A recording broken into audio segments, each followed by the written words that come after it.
আসসালামু আলাইকুম রহমতুল্লাহ। একটা কথা খুব ভালো করে মনে রাখবেন, মানুষ সবসময় মাজলুমের পক্ষে থাকে। এই যে গতকালকের এই ঘটনাটা, সেটাই তার প্রমাণ। সাদ্দামের পক্ষে এখন সবাই কথা বলছে, এটাই স্বাভাবিক। সাদ্দাম এখন জুলুমের শিকার।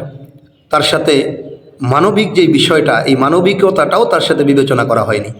9 মাস বয়সের একটা সন্তান প্রথম তার পিতা দেখলো মৃত অবস্থায়, স্ত্রীকে এবং সন্তানকে মৃত অবস্থায় তার সামনে নিয়ে আসা হলো, তাকে মুক্তি দেওয়া হলো না। তার চাইতে অনেক বড় বড় অপরাধের তো ঘুরে বেড়াচ্ছে, তাদেরকে তো আপনারা কিছুই করতে পারেন না, কিন্তু তাকে আপনি মুক্তি দিলেন না। সব ঠিক আছে, সে অপরাধী, এখন জেলখানায় আছে, কিন্তু মানুষ হিসাবে এতটুকু কি তার প্রাপ্য ছিল না? যেটা আমরা বিগত দিনে দেখেছি, অনেক নিরপরাধ মানুষকে নির্দয়ভাবে জেলখানায় পুরে রাখা হয়েছে, ফাঁসিতে ঝুলানো হয়েছে। এর অবসান আমরা চেয়েছিলাম। মানুষ এর বিরুদ্ধে কথা বলেছ, কেউ বলতে পারেনি, কিন্তু শেষ পর্যন্ত এর অবসান ঘটেছে বলে আমরা মনে করি। এখন তো তারা আর নাই, যারা এই জুলুমগুলো করেছিল। কিন্তু এখন সেই ঘটনাটাই পুনরাবৃত্তি কেন হচ্ছে? এর অবসান কবে হবে? কবে এই দেশের মানুষ ইনসাফ পাবে? যেটা উসমান হাদি বলতো যে আমি আমার শত্রুর সাথেও ইনসাফ করতে চাই। খুবই দুঃখজনক বিষয় প্রিয় ভাই। এখন মানুষের মানসিকতাটা ওই দিকে চলে যাচ্ছে। সে কি করত, কি না করত, কি করেছে, এখন এটা কিন্তু মানুষ ভুলে যায়। এখন যেটা সদ্য ঘটে গেছে, তার সাথে যেটা হয়েছে, মানুষ কিন্তু এর বিরুদ্ধেই কথা বলছে। নিঃসন্দেহে এটা অমানবিক। অল্প সময়ের জন্য সাদ্দামকে মুক্তি দেওয়া উচিত ছিল, তার সন্তান এবং তার স্ত্রীকে দেখার জন্য। আজকে এটা আপনি করতেছেন, আগামীতে এর চাইতে ভয়াবহ বিষয় হবে। এটা হতেই পারে, এটা কবে হবে এটা কোনো বিষয় না, কিন্তু হবে এটা।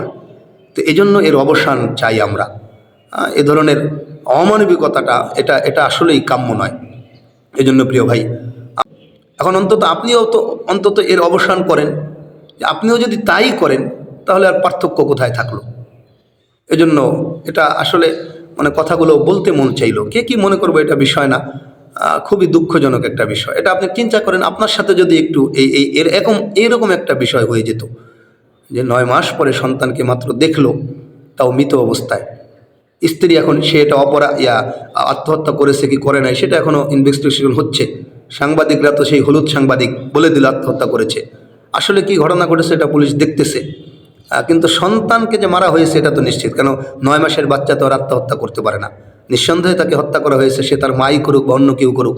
আর তার মাকে কেউ হত্যা করেছে অথবা নিজে আত্মহত্যা করেছে, যাই হোক একটা কিছু তো হবে। কিন্তু সাদ্দামের সাথে তাকে অন্তত একটু মুক্তি দেওয়া উচিত ছিল আমার মনে হয়। এই মানবিকতাটা দেখানো উচিত ছিল, যেটা উসমান হাদি বলতো যে আমি আমার শত্রুর সাথেও ইনসাফ করতে চাই। আল্লাহ তাআলা এরকম ইনসাফ ভিত্তিক একটা রাষ্ট্র আমাদেরকে দান করুক, আমিন।